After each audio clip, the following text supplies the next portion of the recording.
I am a 35-year-old woman, and if you asked me to describe my life in one sentence, I'd say it's the story of a girl who learned that rejection sometimes carves the deepest wounds, but also builds the strongest walls. I grew up in a house where everything seemed polished from the outside, Christmas lights glowing perfectly on our suburban home, neighbors praising my father for being a pillar of the community, and my mother making sure every dinner plate looked like a magazine spread. But inside those walls, I was always the invisible child. My father, Sherwin, favored my brother, Daniel, and my sister, Isolde, in ways that weren't subtle. They were the golden ones, the heirs to the family's pride, the ones whose successes were celebrated and whose failures were quickly forgiven. And me? I was the one who was told I was too sensitive, too emotional, too much. That Christmas dinner, the one where my father looked straight at me and announced, "You're not getting any inheritance," felt less like a sudden wound and more like the confirmation of 1,000 tiny cuts I had endured my whole life. I can still hear the sound of forks clinking against china, the awkward clearing of throats, the way my mother tried to smile as though he hadn't just shattered me in front of everyone.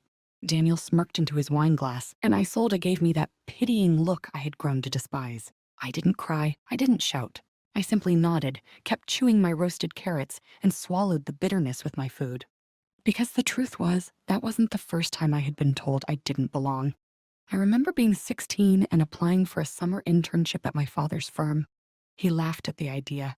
"You'd be eaten alive," he said, sliding my application back across the desk. "You don't have the backbone for business. Leave that to Daniel." Those words burrowed into me, shaping the way I saw myself for years. I went to college, but even there, his voice lingered like a shadow, whispering that no matter what I achieved, I'd always be second rate. The cruel irony was that his dismissal didn't kill my drive. It fed it. I worked harder. I stayed up later. I buried myself in books about technology, innovation, and startups. If my father thought I didn't have a backbone, I would grow one so strong that even his contempt couldn't bend it.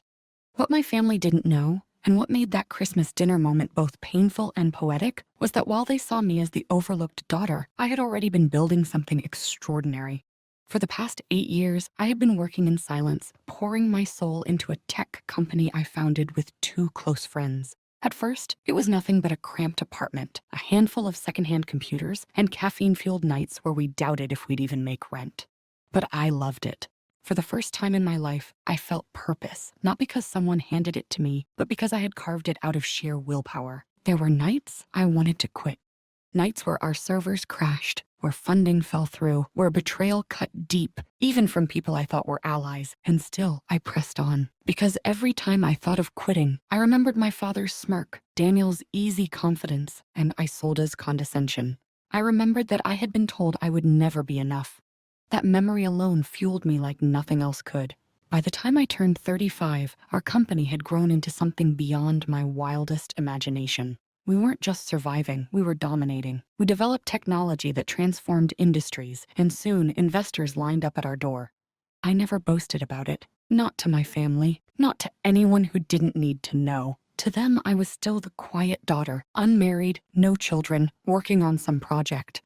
My father once asked if I was still tinkering with those silly ideas, and I just smiled and said yes. So when Forbes released their billionaire list that year and my name appeared with a net worth of $3.2 billion, the timing could not have been more surreal. It was 2 weeks after that Christmas dinner.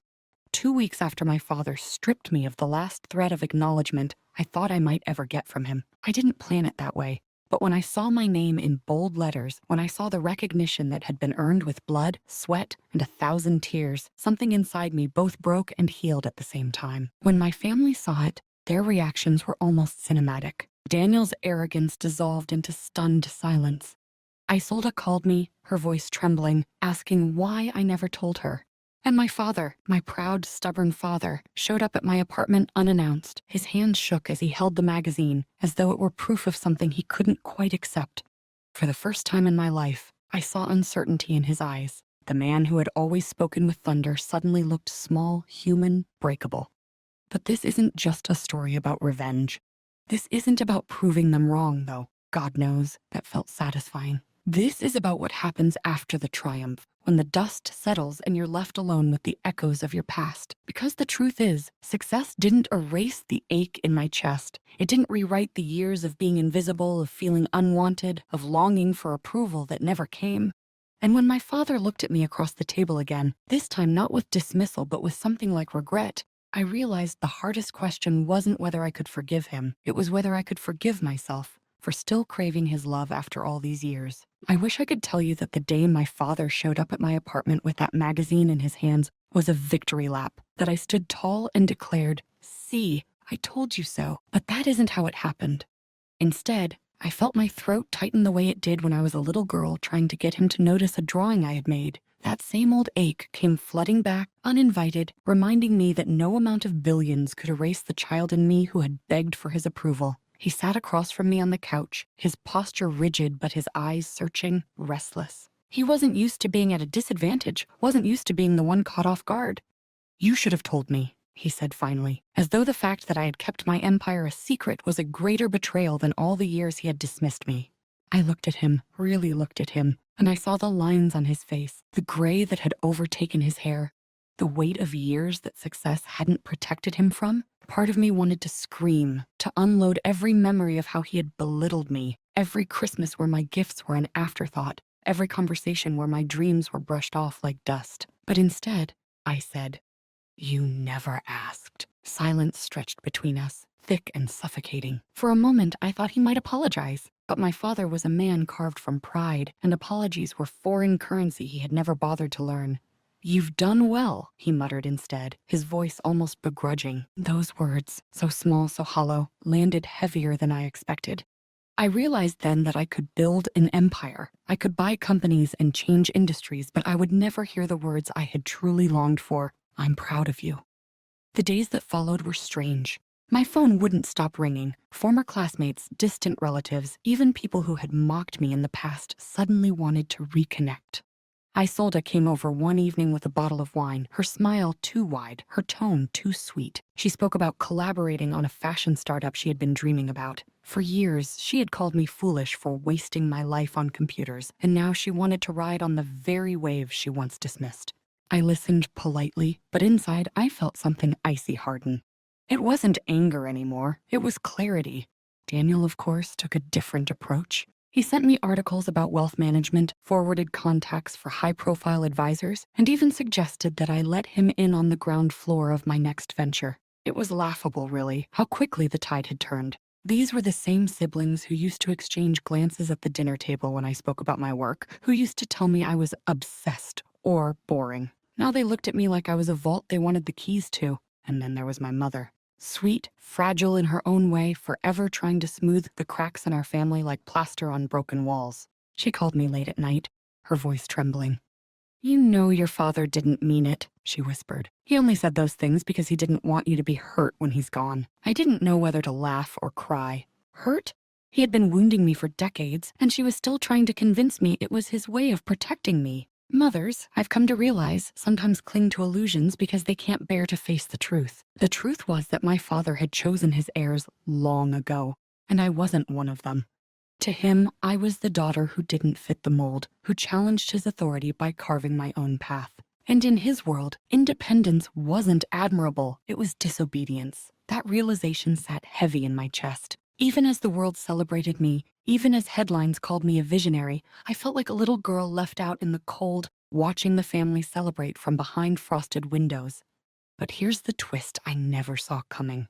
About a month after the Forbes list came out, I received a letter. Not an email, not a text, a handwritten letter in my father's unmistakable script. My hands trembled as I opened it. Inside, he wrote that he had been diagnosed with a serious illness, something he hadn't told anyone else yet. He said he wasn't afraid of dying, he had lived his life on his terms. But he admitted, for the first time, that he feared leaving things unfinished between us. He asked if I would come to see him, not as the billionaire daughter, not as the prodigal child, but simply as myself. Reading those words broke me in ways success never could. All my life, I had wanted him to acknowledge me. And now, when his strength was failing, he was reaching out not with pride, but with regret. I sat there, clutching the paper, torn between the part of me that wanted to slam the door forever and the part that still ached for a father's love. That night, I couldn't sleep. I walked through my penthouse apartment, past the floor-to-ceiling windows and the shelves lined with awards, and I felt utterly hollow.